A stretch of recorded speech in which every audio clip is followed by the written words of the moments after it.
Hey, Psych 2. Good morning. It is Wednesday, April 8th. And this is the live stream for the day over as we continue to look at psych disorders.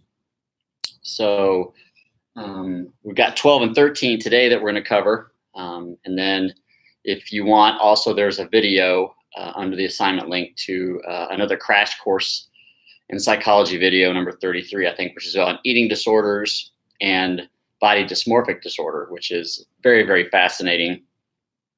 We're not going to cover those or go in depth on those. But again, body dysmorphic disorders is when people have an addiction, obsession with conforming or changing or altering their body to look like Barbie, to look like a celebrity, a person, or an appearance that they have in their mind. So these people generally have constant plastic surgeries, things like that, but they are just because of anxiety and other mental health issues, they continually adjust their appearance. So we're going to not cover that aspect of it, but if you want to research that, feel free. I mean, anything that we don't cover, again, this is an entire college class, psych disorders, abnormal psychology is. So if you take this class in college, which again is very, very popular, you're gonna get a lot more than what we're covering for sure. But just covering kind of what the curriculum requires here. And that also might help you if you choose to take AP dual credit psychology at Liberty North, okay? All right, so get out your psych disorder chart. We're gonna do number 12 and 13 today. So I think at the beginning of the class, I think I said that we're gonna have around 15 of these. So I think that's gonna be pretty close. We'll do schizophrenia tomorrow, and then we'll be off. And then Monday we have personality disorders. And I think both of those just might be one. So we might actually just be having 15, but it'll be right around there. Okay. All right. So today we're going to talk about eating disorders. So we're going to be in the, and again, trying to save paper. So I flipped it over and I'm writing in purple. So I'll hold it up closer once we get through it, so you can see it. All right. So we're talking about 2 eating disorders. Actually, in the DSM-5, there are 3. There is anorexia nervosa and bulimia nervosa, and then there is binge eating disorder. Okay. We're going to talk about anorexia and bulimia, but if you want to watch the video, I think the video talks about binge eating, and binge eating is just basically when I eat as a compulsion. So it'll make me feel better in times of peak anxiety, stress. I'm just going to eat. It's like having a comfort food, but not being able to control when you eat it or when you stop it. Okay. So binge eating is a little bit different. It's not based on, trying to make my image a desired view, or to make it smaller, or to weigh less. They just eat as a part of kind of like it's just a mental illness in their head. That's kind of how they cope, deal with everything, is that they binge eating. Okay. All right. So anorexia nervosa and bulimia nervosa. Now, it is important to know, just a side note, that anorexia is not the same as anorexia nervosa. So anorexia nervosa is the actual disorder and the actual eating disorder. I can have anorexia because of medication, or other types of disorders that actually just take away my appetite. So that's kind of a medical term for loss of appetite. Anorexia nervosa is, or you have massive rules with the intake of your food. Okay. So anorexia nervosa, eating disorder, and then I've got up here, it starts with a distorted view of my body image. Okay.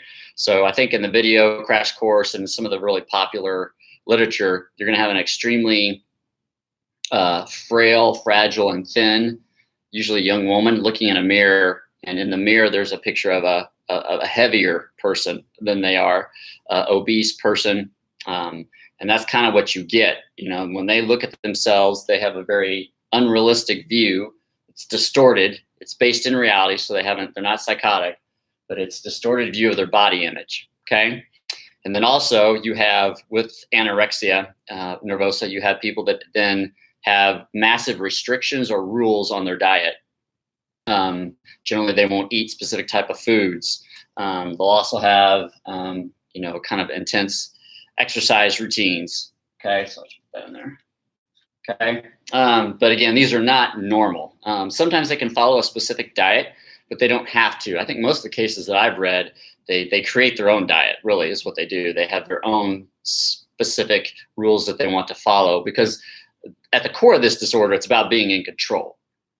So, they have control over their distorted view of their image and what they do with that.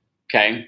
So their exercise program is kind of made up on their own. They just choose to do it because they want that control, that ownership of this. Okay.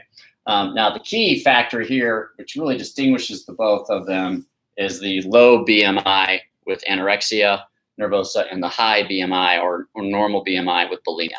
Okay. It can get pretty tricky, pretty dicey, because also in anorexia nervosa, I can binge, I can purge. I can purge as well. So a lot of people say, well, the difference is anorexia, you're using diets, exercise, massive restrictions and rules with what you eat.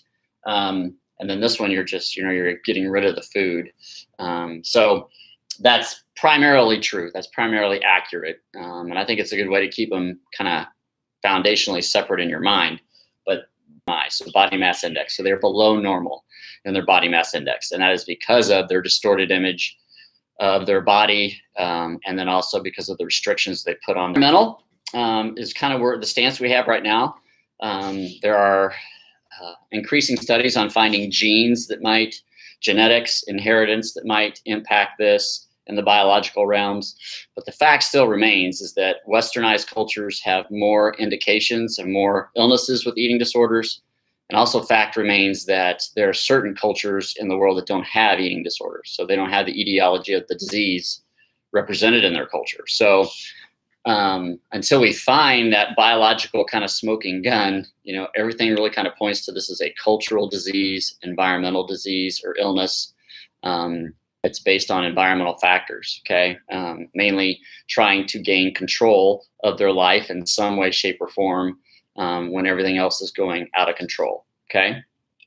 And then therefore it is neurotic, because at the core of it, it's fear, all right? So here is the chart. So the top one, so anorexia nervosa, eating disorder, distorted view of body image, low BMI, massive restrictions, rules with food, and exercise routines. Okay, it is environmental, search for control, and then neurotic.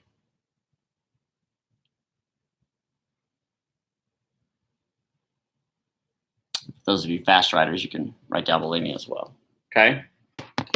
Now, again, most of the cases with anorexia nervosa and bulimia nervosa are with females. Okay, that is obviously the dominant population by far. But again, we need to realize that there are men who actually are diagnosed with anorexia nervosa and also men with bulimia. Now, I think the male gender is more likely to be bulimic than anorexic, but again, the population is mainly female, and culture has a lot to do with that. Okay, bulimia nervosa is an eating disorder. Okay, and again, most likely with bulimics, they're going to binge, and then they're going to purge.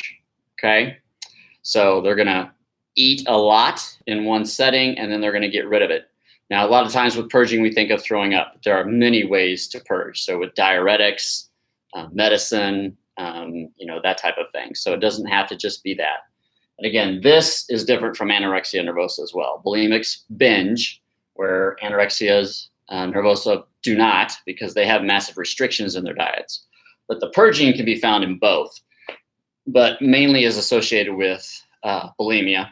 And it's a good kind of qualifier, if you will, but just be aware of that. So, and a lot of times, I think when you go through this diagnosis, and I know when I did my clinical work and did my supervision hours, they're just messy. They're just like this. Like everybody's a combination of these. It's very hard, at least in the clients that I worked with, to really fit them all in one category. They kind of, they have this, but then they do this, or they have this, but they do, it's just kind of messy. So, but this is in the DSM-5. This is what we had to go with. This is the best diagnostic criteria that we can come up with.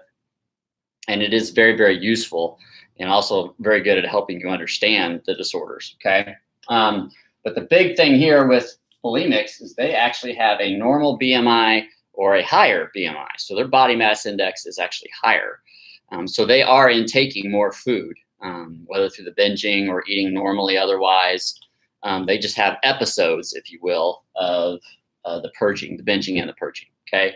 But BMI is high or normal, BMI is low. And that's kind of the big probably change in the DSM-5 with the diagnosis of the two disorders and differentiating between the two. Because again, we're seeing we need more specific ways to differentiate the two. And that's kind of the big thing the DSM-5 points out there, okay? Bulimic is environmental. Again, it's a search for control. It's a coping mechanism, as both are. They are illnesses, but basically they're just trying to cope with a world in which they feel anxious, out of control, stressed. Life has probably beat them up, okay? And so on and so forth. So, and then it is neurotic at its base. So at its base, it's based on fear. So again, no psychosis with eating disorders, even though there's a distorted body image, you're still based in reality, and that your body image is not normal. Okay, and the core of the search is for control.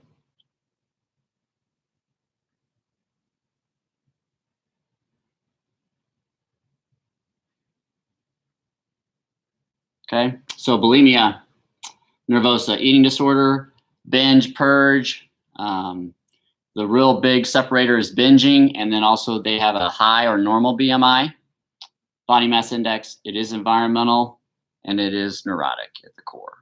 Okay. All right. All right. So, so again, I think April 17th is the deadline for psych disorders. So we'll continue to go on into next week. And then, of course, you have your vocab assignment. Then you have your presentation, which hopefully you will have fun on. I'll kind of go over that again. And you can pick a disorder that's not what we have covered. You can pick anything. You can pick a neurological disorder or a psych disorder. And there are, many that we have not covered and will not cover with notes or anything in the class. So, hopefully pick something that's very interesting to you. Pick something that's fascinating. And again, you can do that in groups. You can do your vocab assignment into groups. And then you'll have your quiz. So you got the rest of this week and next week to do that. Again, if you need anything, make sure you email me. If you're also struggling with overwhelmment on due dates with things, then email me. But some of you still have missing assignments from the stress chapter. So make sure you go back and get that stuff done first. And then, or actually keep up first. Always the goal is to keep up with the current work first. And then when you have time and when you're caught up, go back and work on the past stuff. Okay, that's just the best way to deal with feeling overwhelmed and feeling like you can't dig yourself out. Always stay current. So stay current on chapter 7, I believe I call it, psych disorders, okay, with your notebook right now and your notes. And then, when you have extra time, free time, you can go back and finish the chapter 6 stress stuff, okay? All right, you guys have a good day. Get outside, enjoy the sun. Any questions?